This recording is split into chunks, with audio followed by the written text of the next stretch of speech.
You are now listening to Broken Line Podcast, presented by Fish Addictions TV. Eskimo Ice Fishing Gear. 13 Fishing. Coles Resort of Bemidji, Minnesota. Aaron Eichhorst Photography. All right, we're back for another podcast, and it's season 2, and Patrick can't be here, so Mike is back, and of course from some of season 1, people have seen some of Mike, and of course Fish Addictions TV, so Mike's going to be co-hosting, and today we have an awesome guest who drove. How many hours did you drive? 16 so far, and plus 3 more this morning, so right around 19 to get here. And then you have another, how many to go? It's going to be right around another hour and a half to get up to Lake of the Woods. So we have Dylan Nussbaum, is that how you say it? Yep. Dylan Nussbaum, who as of a month ago, month and a half, won the Cabelas NWT over in Devil's Lake. So we'll get into that, of course, in a bit, but I'd like to just start out with, who are you? Where are you from? The whole works. Who's Dylan? For anyone who doesn't know who you are, just kind of get into a little bit about yourself, your life story, how'd you get here, the whole works. Well, my name's Dylan Nussbaum. I obviously live in St. Mary's, Pennsylvania, and it's a little bit different coming out here to these western states, but kind of all started out Western states. Yeah, that's weird to hear because we're always like Western. We say Western to more Western. We're that central cold spot, but yeah, Western states. Yeah, but I kind of pretty much started out just fishing just with my dad and family and stuff, and kind of broke out into start doing a couple tournaments here and there with my dad, and we didn't ever do very good at the first couple, but that's kind of what drove us to want to do better, and then we kind of actually started breaking out, doing circuits and stuff like that, and going off to the bigger tournaments like the NTC and stuff like that. But you and your dad have done well at the NTC. Yeah, we actually got 4th this year at La Crosse, Wisconsin, and a tough bite. Yeah, it definitely was. We only got, I think, 5 bites the last day of the tournament, the 3rd day, and never got our big fish, which that would have really helped us, but. How many tournaments do you do in a season? Now that you've started doing circuits and you've started going around. Well, I do all the NWTs and NTC, and probably at least 10 more tournaments back home. Try to fish as many as possible. It kind of makes it tough now to fish the local ones. Being away 2 weeks at a time for the NWT, it kind of makes it a little tough to hit all of them. Especially where you come from. I'm fishing the NWT2 this year, and I've been blessed that I've got 2 basically in my backyard, so there's not a lot of driving, but you're coming from hours of every tournament. Yeah, my shortest ride this year was 9 hours, and that was the Saginaw Bay, which I was actually really happy about that, just because it wasn't over 15 hours to get there. You have a partner, right, that you... or another NWT guy, but a team partner from your area who fishes kind of with you as well? Yeah, Ryan Rieger, me and him partner up every year. Well, I guess this year we partnered up, but we always used to fish against each other back home on the local circuits, and he always did really good at all of them. I always kind of looked up to him at these tournaments thinking how he did it, and now we're working together, and we make a really good team. He's got a lot of knowledge and definitely helps. It's good. Yeah, it's good because you're doing the circuit too, Mike, and you have 2 other teammates. And I think when we were in Devil's Lake specifically, we were talking about if you were by yourself, I think it'd be not fun. I mean, it'd be fun, right? But I mean, not the same. Yeah, for as sure. Being with a partner, being away for 2 weeks and not having anyone to talk to, it kind of gets a little lonely out there, I guess. But it definitely makes it a lot better having someone there to talk to and hang out with. Absolutely. So your dad kind of got you into the fishing, which kind of is a trend for most people, their grandpa, their dad, or their mom or their grandma. What's something that, as a professional fisherman that you are now, what's something that you kind of look back on as a memory to think of the gratitude of how you got here? Is there is there something special, a special memory that kind of triggered you to want to do what you're doing? It actually all kind of started, the Kinzoo Outdoors, they have a kids tournament every year, and I did that in 2009 was my first one, and I actually got 2 plaques there, and that's exactly what kind of made me want to really get into this and kind of get more of the plaques and trophies and stuff. And after that, going to the circuits and stuff, kind of seeing the wrap boats and stuff that would come to Kinzoo. We had a local guy, a Zippo boat, and seeing that, he always came there, and I always wanted a boat like that or something. And wanted to wrap on your truck or on your boat and be like, yeah. As a younger, because you're how old right now? 20. So what was the age that you kind of had that feeling? I was right at 9 or 10 years old when I started doing these. Yeah, so like that's the perfect age for someone to be like, oh, that's so awesome. I wanna. Who doesn't want to wrap truck with sponsors and all that good? Yeah, that exactly. good stuff. But look at where you've came from in 10 years. From when you kind of had that dream to now, and you are officially what they say the youngest. Is that what they're going with? Yeah. The youngest NWT winner ever.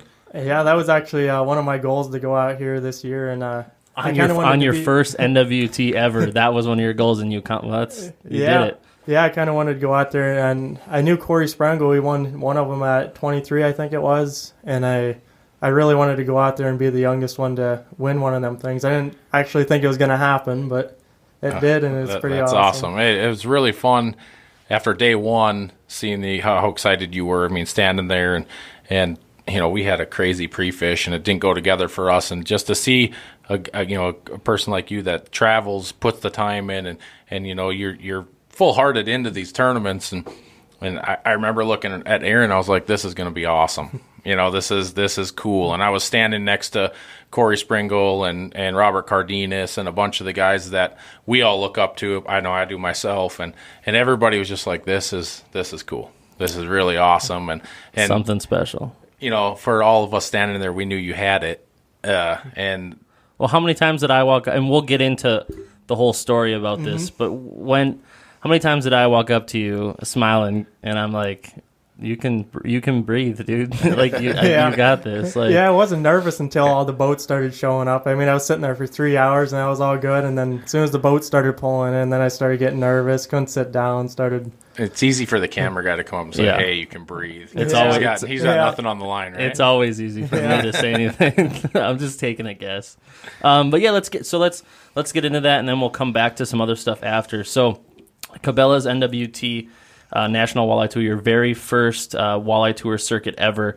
You started out at Lake Winnebago, and I remember I think one of our other camera guys came up to you and was talking to you about possibly doing some morning interviews and stuff, and of course we got busy and not all the stars aligned on that. But you didn't have a jersey in that location, did you not? I did not. That's what I remember. It was a day late for the shipping because I was so late on getting my sponsors and stuff because I wasn't sure on what I was going to do this year, if I could do the whole circuit or not. So someone who shows up for their first NWT without a jersey, and trust me, that's totally normal for people to not have jerseys at the same time. But I just remember you not having a jersey, and then Saginaw, you did have a jersey, and I was like, this kid's stepping it up all of a sudden. He's got a jersey going on. So Cabela's NWT Lake Winnebago. Talk to me a little bit about that. How was your drive over? What was going through your head for your first tournament for one of the largest circuits in the country for walleye? Well, actually, when I got there, it was I actually really didn't even know what to do. I knew a lot of people were talking about the river and stuff like that, so I kind of went up in the rivers and tried fishing that. And at this point, you really know nobody, right? You knew none of the fishermen. I knew absolutely no one out there, so it made it definitely a little bit tough. And it was flooding at the time. Yeah, exactly. And it's just a big body of water to break down, and you got the rivers, the lakes, and stuff like that. And I spent a lot of time in the river, and it just didn't kind of work out for me. I caught some fish in there, but... Do you remember what place you took for that one? I think I was somewhere in the 40s. Was there anything special or specific when you were fishing that tournament that you knew you had to change going into Saginaw Bay in Michigan? Not really. One thing was the second day of the tournament, it was only a pound out out of the money the first day. For Saginaw? For Or for Winnebago. Winnebago. Yep. And the second day I went into it. And of course, the second day was wind, rain, ice, sleet. Yeah, Total so different cold front came through. But I knew the fishing was tough, and so as soon as I got there, I got like 3 20-inchers, which was really good. But that was kind of my goal, going out there and getting 20-inchers. But I got the 3 20-inchers, and I went out and made another pull, and I got 2 16-inchers, and I threw them in there because the bite was tough. And went to start the boat up to make another pass, and the boat was dead. And that was at 10 o'clock.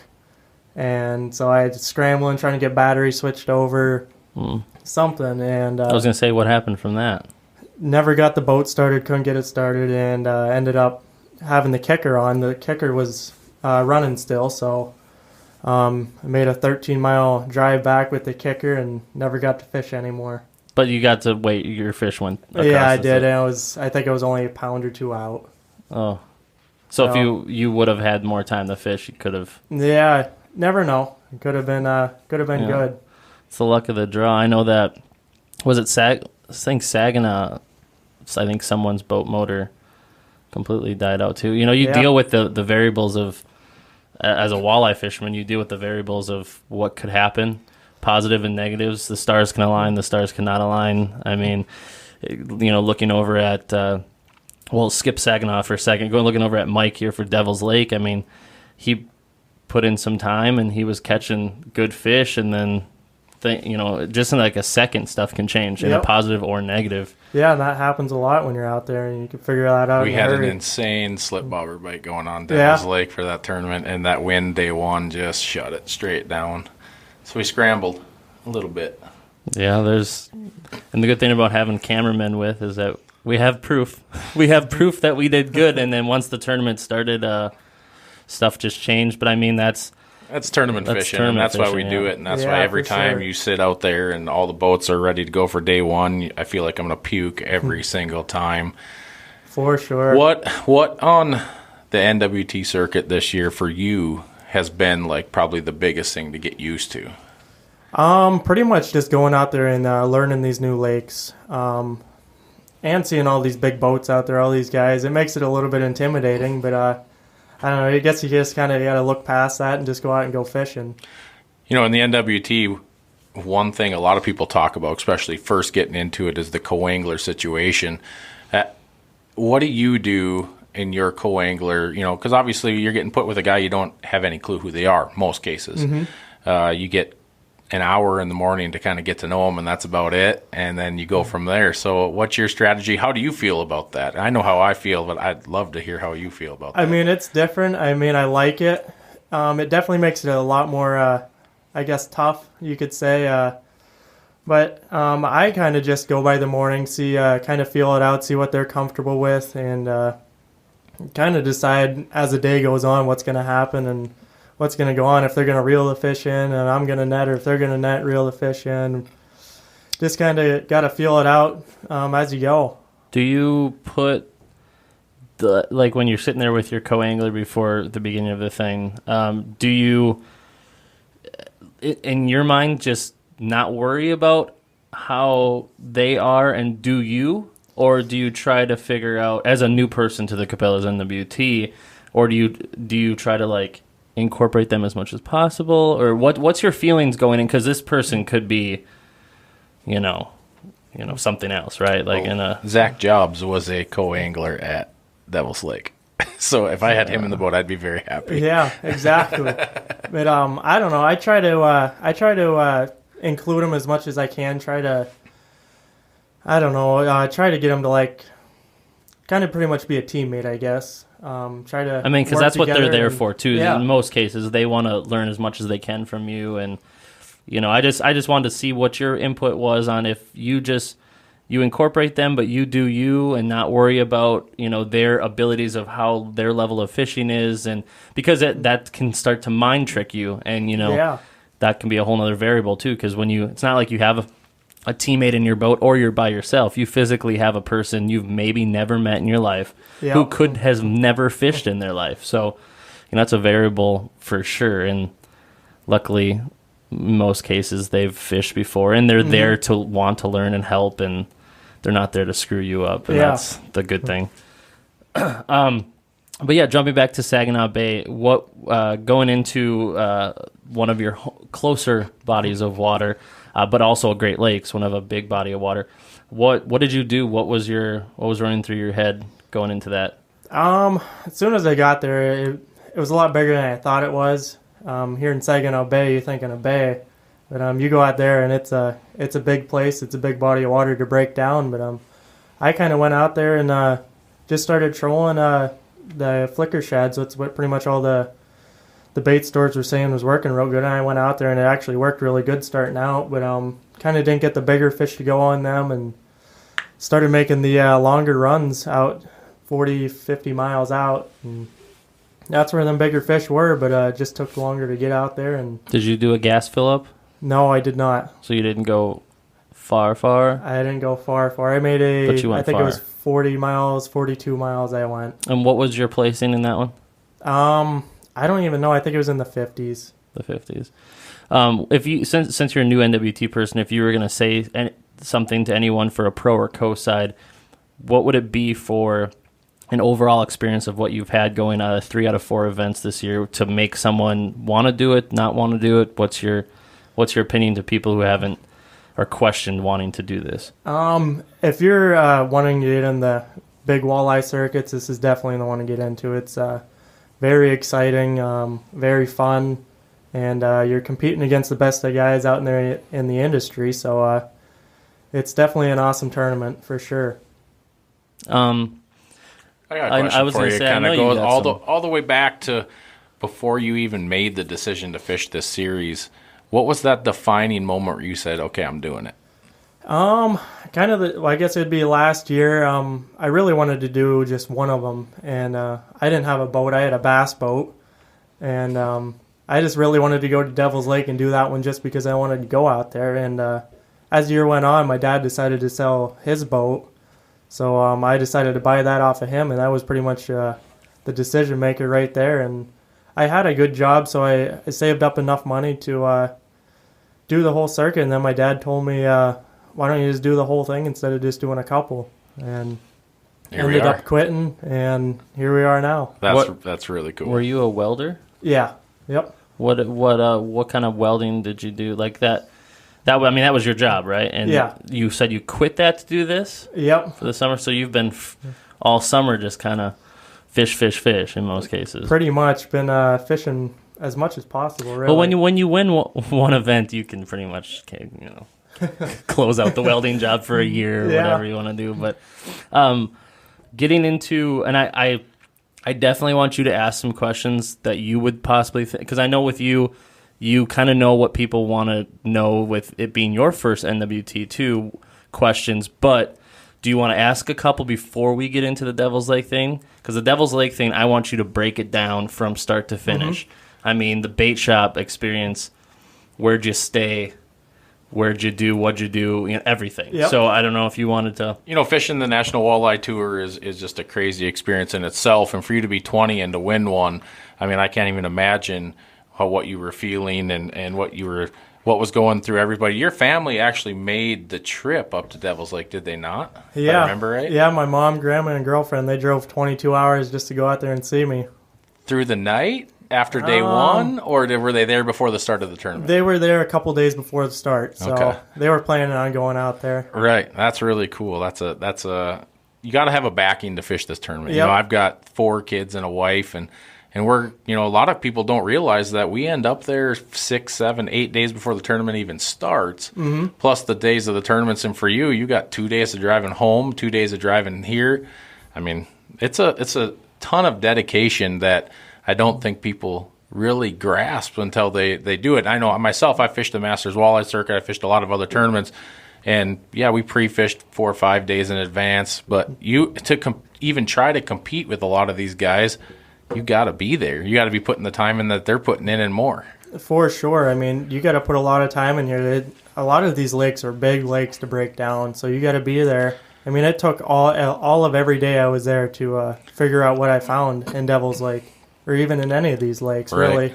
If there's one way you could catch a walleye, any way, what would it be?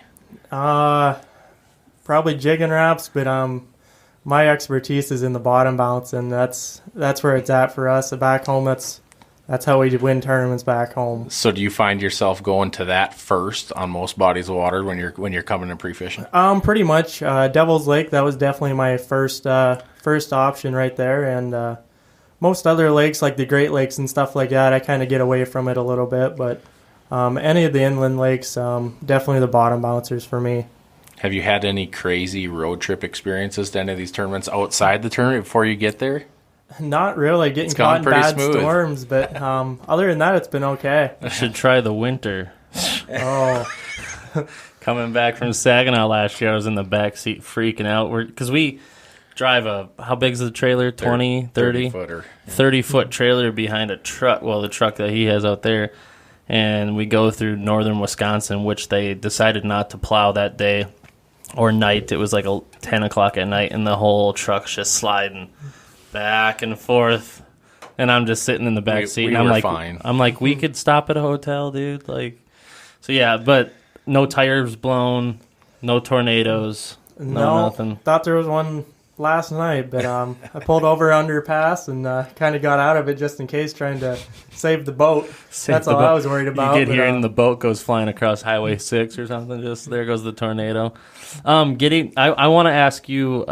We're filming this whole circuit, and for Fish Addictions TV, and one of the things we kind of are mini hitting in all this is the lifestyle of a tournament fisherman.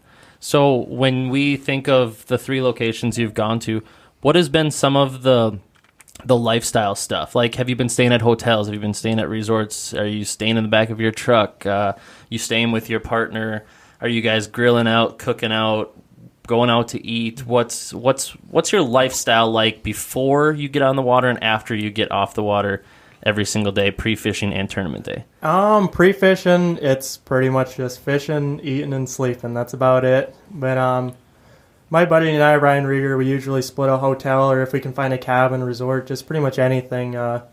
It's been at hotels the last 2, and then we had a cabin before that. But we usually out on the water between 6 and 7 o'clock every day, and kind of get back right around 6 or 7 at night, and pretty much get the boats ready and then go out, grab something to eat, and go to bed. So you get off, you're re-rigging, looking at maps, all that good stuff. Yep, pretty much just kind of going back and forth, seeing who got what. And shoveling food and then going to bed. Pretty much. That's about it. And you're staying at a resort on Lake of the Woods here? Yep. Yeah, so you're going to maybe have a chance to do some grilling, some non-hotel. Yeah, for sure. Get away from the restaurants. You can tell he's a camera guy because he wants all that extra stuff. Like, we're doing the same thing, and we're sitting there, we're like, oh, it's 10 o'clock at night. It's time to go to bed. He's like, well, we didn't get the grill shot.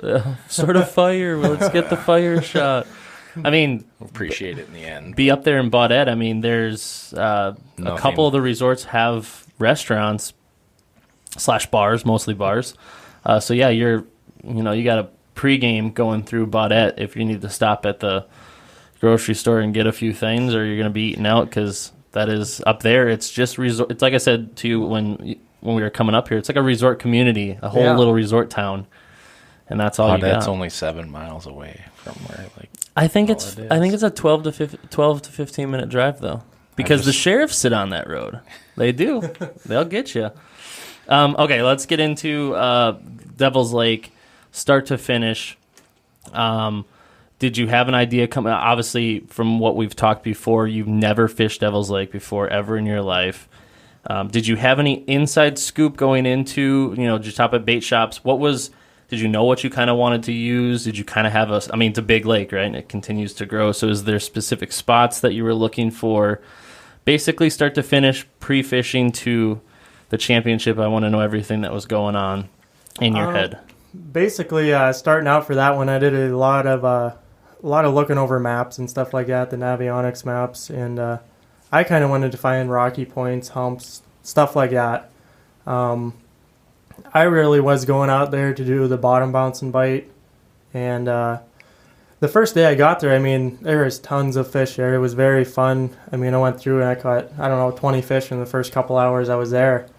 No big ones though. I ended up finding some big ones. I mean, I think it was the third day I was there. I ended up getting a 28-incher right on top of a rocky hump and just pulling bottom bouncers, butterfly blades, and it's definitely a fun place to fish. Really, that was my plan going out there with the bottom bouncers and jig and wrap, stuff like that. But ended up going down in the East Devils Lake and doing a lot of the trolling down there, and that's kind of where I found out my bite down there, and pretty much just stayed down there. Can't give too much away. The championship is there next year. You had two, you and your partner were together fishing those spots, right? Mostly when we went down to East Devils, we were both pretty much fishing that. I don't know. I guess the farthest back you can go, pretty much. And was there any other fishermen fishing around you?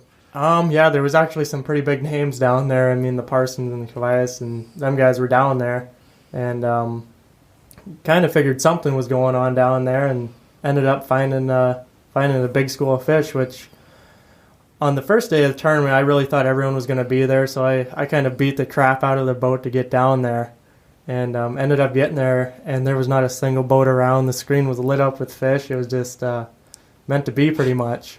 And what was your depth, or what was your average, if you don't want to say the exact? I was fishing mostly right at 40 feet. I'd kind of go off the break a little bit into 45, go up on right into 35. It's super steep breaks down there, so just tried to stay right on 40, right around there. But mostly staying right on them steep breaks. That was. And what was your partners like? I mean, from what you've slightly told us, is both days of your championship you were off the water by like 11:30. I mean, there were hours of fishing left, and you were taking naps and hanging out and stuff like that. So what was your partners like? I mean, being able to, the second day I know you had a younger guy. Yeah, I mean, both days I had really good guys. The first day I had a guy, he was actually a guide down in South Dakota. I don't remember what exactly, what the name of the place was, but he pretty much knew what he was doing. He knew how to get the lead core out there and knew what we were doing, so it made it really easy.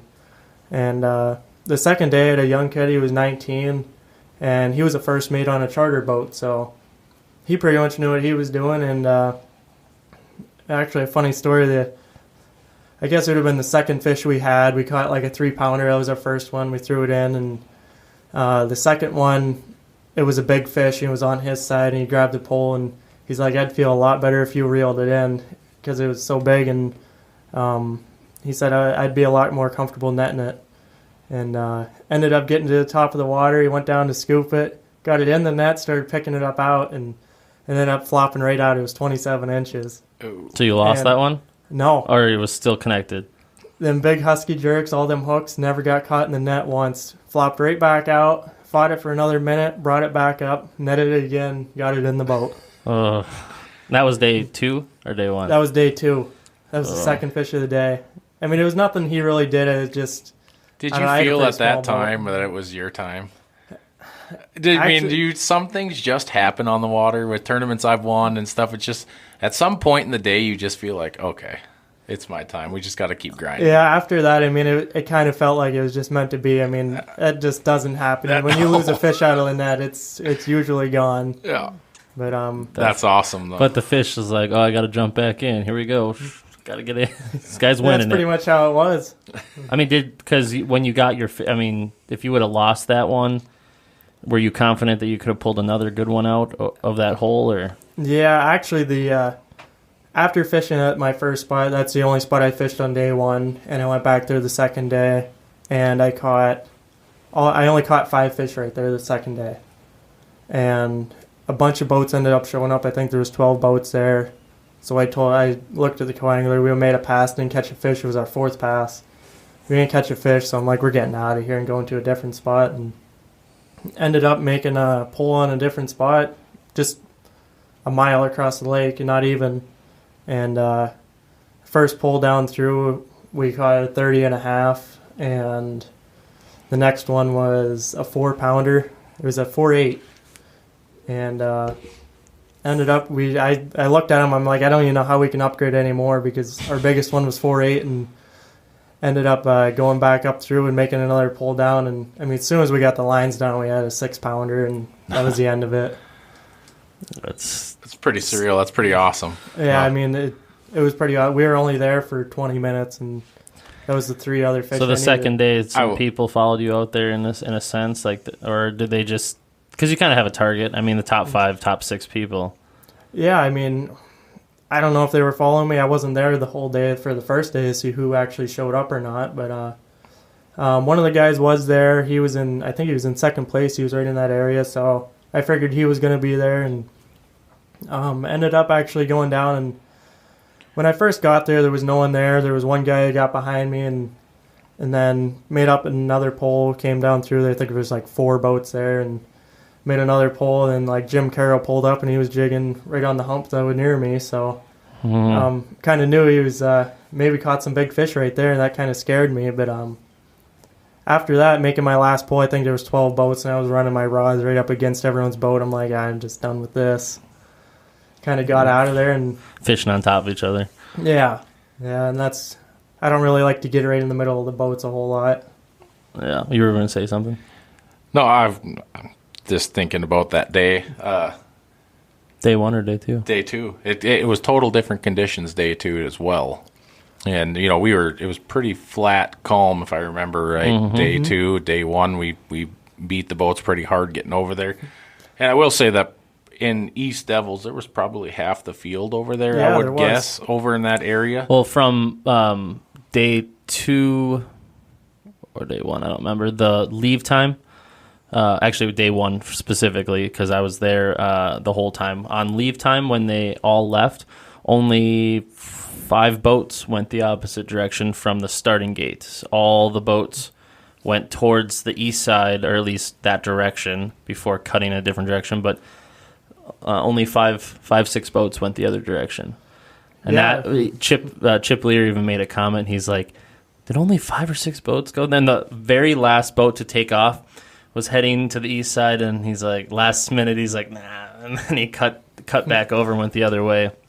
But yeah, there was totally complete different weather conditions, and everyone felt that day 2 was going to be the better day because the conditions were more right. It actually lined up really good for me. I think it was a west wind we had for both them days, and that's kind of all I was hoping for, was the wind to keep going west, because that was the way I was pulling, and that's actually what really helped me out. I really didn't want that wind to switch, and it definitely died down, but it was still enough to keep me going at that right direction and helped out a lot. What was going through your head when you walked across the stage day 1? Day 1, I felt really good about it. I mean, my goal was to get 20 pounds going into it.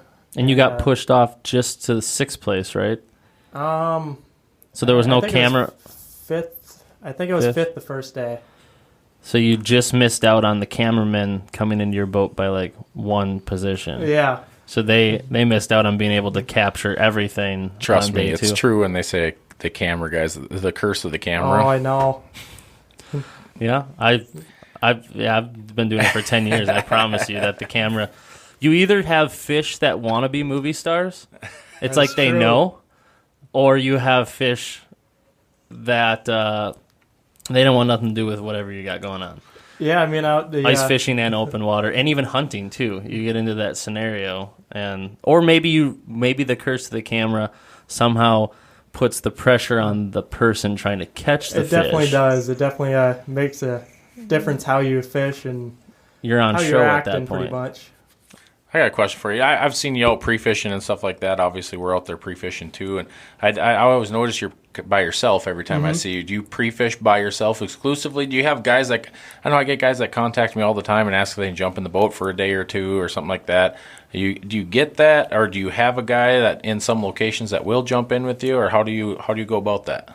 Usually I'm by myself. I just don't really know many people yet, so I'm usually out there by myself, and definitely makes it tough only running 2 or 3 rods. Especially And going up to Lake of the Woods. Lake of the because Woods, we're it's only getting going to one be rod. 1 rod, so that's definitely going to make it tough. So There's got to be people contacting you asking you for that one, huh?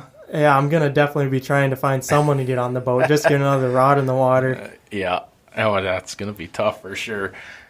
I have a guy that's in my boat all the time. I actually have a traveling co-angler with Brett McComas from Target Walleye. He travels with us.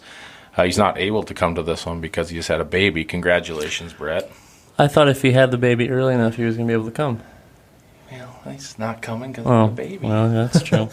So, that's congrats. but it's interesting. You spend a lot of hours in the boat for 2 weeks, and I don't know what I'd do without a little company once in a while. Yeah, I know for sure. Everyone out there is probably thinking, "Who's this kid?" I always have my radio blasting or something just to break it up during the day a little bit. Some tunes pounding. Yeah, well, when we're in the boat filming, in most cases we don't have the tunes pounding because if a fish hooks up, we got to get the audio. Yep. And then someone has to rattle towards the the radio and trying to turn it down. But it's so much more fun in the boat when the music's pounding. Oh, it definitely is. Sure. It definitely makes the day a little bit better. If we didn't have to film, I would almost say we need to put some subs in that boat and really make the water column shake a little bit. You probably wouldn't come up if we didn't have to film. Once in a while, I'd come in for a couple pounders. So Lake of the Woods Championship. This episode won't be out by the time it comes, and you don't have to give anything weird secret wise, but what's your plan? Never fished it before, right? You told me you've never fished Lake of the Woods. Nope, never been up before. There. So your partner's up there now, pre-fishing before you. What do you guys, you're going to break down the map, obviously, and stuff like that, maybe bait shop talk, but what's your plan going into another lake you've never fished? Pretty much I heard a lot about the lead core bite out there. I seen the AIM tournament results for out there, and it looks like there's some huge fish out there, so I'll definitely be pulling the husky jerks and stick baits and stuff like that, and if that doesn't work, I'll step it down to smaller baits, and planning on going out and probably jigging the reefs, trying to find smaller fish, them around them 19-inch fish. Maybe well, that's what a lot of people don't understand about this tournament is us as anglers, we're not going out there. We only get to have one over 28 because there's a slot, 19.5 to 28. So all that has to go back. Yeah. And in past when we fish tournaments there, and a good bag for a day is like 16, 17 plus pounds. I mean, total with your 19s and your one big one. Mm-hmm. And so a lot of guys think we're trying to go out there and pull big ones, but there's so many strategies out there. Do you go get your 19s first? Do you go after your big one first? I mean, that's all part of being there a week and trying to figure out what you're most confident in getting. Yeah, for me, I'm going to see what these fish weigh. I mean, if these 19-inch fish weigh a lot up here, I know back home a 19-inch fish and coming out here in a 19-inch fish, they're about a pound different.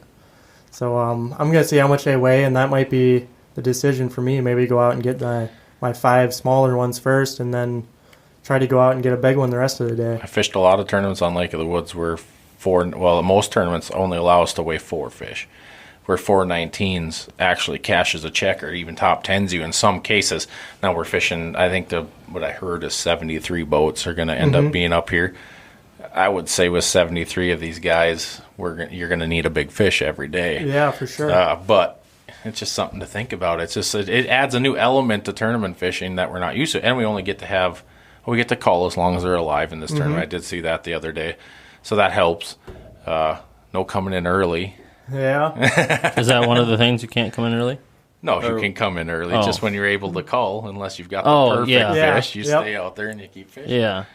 This is a no-kill, obviously, tournament. It's a no-kill tournament but we can call as long as they're alive. If they're dead and you're alive, well, they stay there.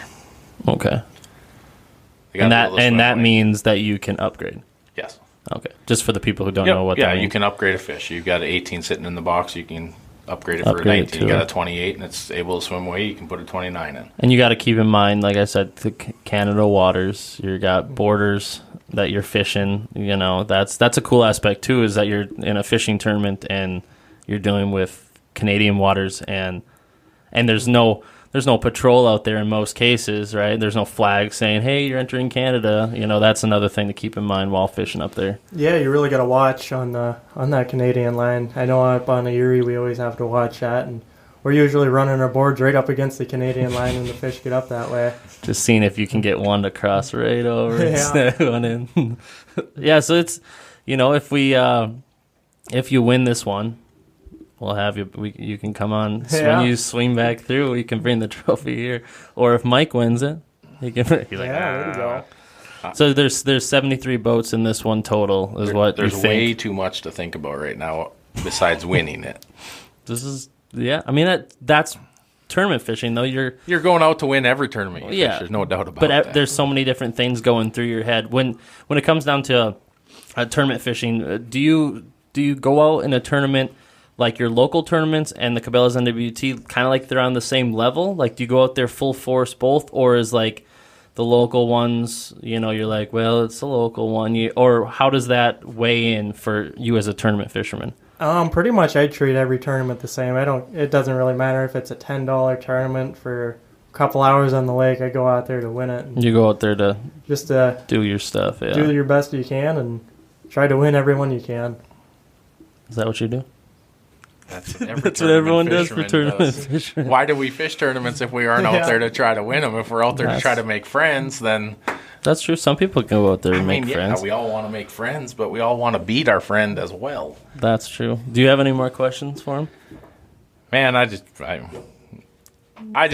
it was so cool seeing you win. Congratulations on that, and I know what it feels like to fish. This is my first year fishing this circuit as well, and there's so many butterflies that go on, and every decision makes the biggest difference. And you look at the end, and when you make the right decisions, it all comes together for a tournament, man. I mean, you did it, and you killed it big time, and congratulations for that. That was really cool to see. thank you. I hope your success continues on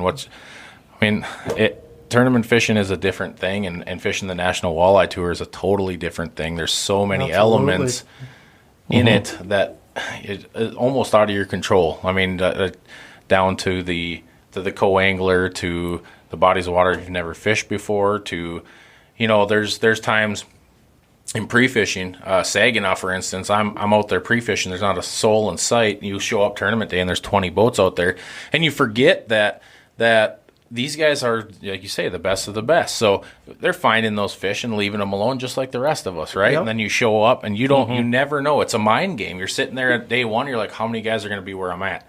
Are there going to be 20 guys there? Am I going to be the only guy there? And then when you show up and you're the only guy there, you're like, Lepardieu's like, oh, shit.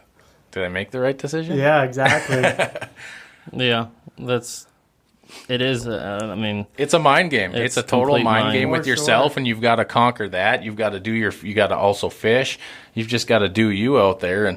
And for me, honestly, this year it's been rough for me. But I still have so much fun doing this. Traveling with Robert and Drake, and just having that week with them and breaking down a lake and doing everything we can do. I mean, we're putting 110% into it, and one day it's going to fall into place. Mm-hmm. And I hope it does many more times for you, man. I mean, it seems like, yeah, you earned it. You're driving, you're doing everything, and it's really cool that you were able to do that at 20 years old. So I mean, you've got it going on for sure with that win. That's pretty cool. Thanks. This last one you won a boat, correct? Mm-hmm. Is that, and you didn't have a boat sponsor, No, I do not. but you got Lund on your. Yeah, I put that on there just in case any of the contingency programs or anything like that. And so, if I may ask, what are you going to be doing with the boat? Right now, I'm not even sure. Actually trying to just sell the ticket and then go out and see what my options are and then make up a decision. See if I'm going to keep my boat or get a new boat. Could be a It's- lucky boat. Yeah, I know. We won a lot of tournaments out of that boat. That might be Kind of don't want to get rid of it now. the make or break. Well, I mean, I'm pretty satisfied with having this conversation with you. It's about 45 minutes we chatted, and in most cases, all I really wanted to know was a few things about kind of a younger kid in the tournament circuit and on the national walleye circuit and winning, and kind of some of the stuff that was going through your head. I guess the last thing I'd like to know, and of course I probably already know the answer, when you walked up on stage after having butterflies of 5 hours of sitting in your boat and then seeing all the boats come and all the people going up on stage, How and what was going through your brain? I mean, your family. I talked to them multiple times when you were on the boat, and they were kids in a candy store type feel, giggly and up and down and jumping all over the place before they even knew you won. So what was going through your head when you were sitting up on stage and your partner took second place, right? Is that correct? Okay, so you did a top 1 and top 2 place in the tournament, but sitting up there when who was coming up on stage? Carol. Yeah, when Jim was coming up with his bucket or bag and he put that bag on, did you know you had it? Because I've watched the footage a few times. Your facial expression doesn't show that you knew you had it when the fish went on the scale, but you definitely see the weight on the scale there. We're staring at it at that point. Yeah, well, it hasn't ticked through yet, in that point, but like what was going through your head when that bag came up and you're sitting there like, I got this, or, I got this in most cases? Pretty much no one would tell me what Carol had the whole time. So I kind of never knew what he was going to bring up or what I was going to expect out of it. But as soon as he brought the bag up, I kind of knew it, but I just really didn't believe it, I guess. Even after I seen the numbers, I still didn't believe it. And after that, it was just pretty much crazy. It's kind of blanked out, and kind of blacked out. It's pretty awesome. That's a good way to put it. Well, I have nothing else. If you're, oh man, I think from everyone, I've been following them around. I think the biggest thing is congrats on being the youngest NWT person in the history of National Walleye Tour to ever walk across stage and hold up that trophy. I think that's awesome, and I hope you have more. Yeah, for sure. Yeah, now you're not going to get rid of it. You're going to keep going more tournaments, and it's cool to have a young pro like you on the circuit. So, I had an awesome time with you here. Just some simple stuff, just for the people out there, just to kind of get an idea of what went through your head as someone who won. And I appreciate taking your time, and congrats. It's an awesome win, and I hope you had a fun little time. Thanks for stopping through, and I hope you do good up in Lake of the Woods. Yeah, thanks. I'm glad I stopped out. It was a lot of fun. We'll see you up there, Absolutely. Man.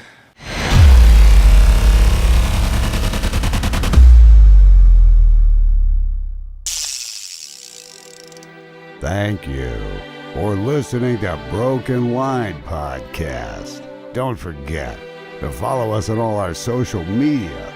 Like, share, comment, and subscribe.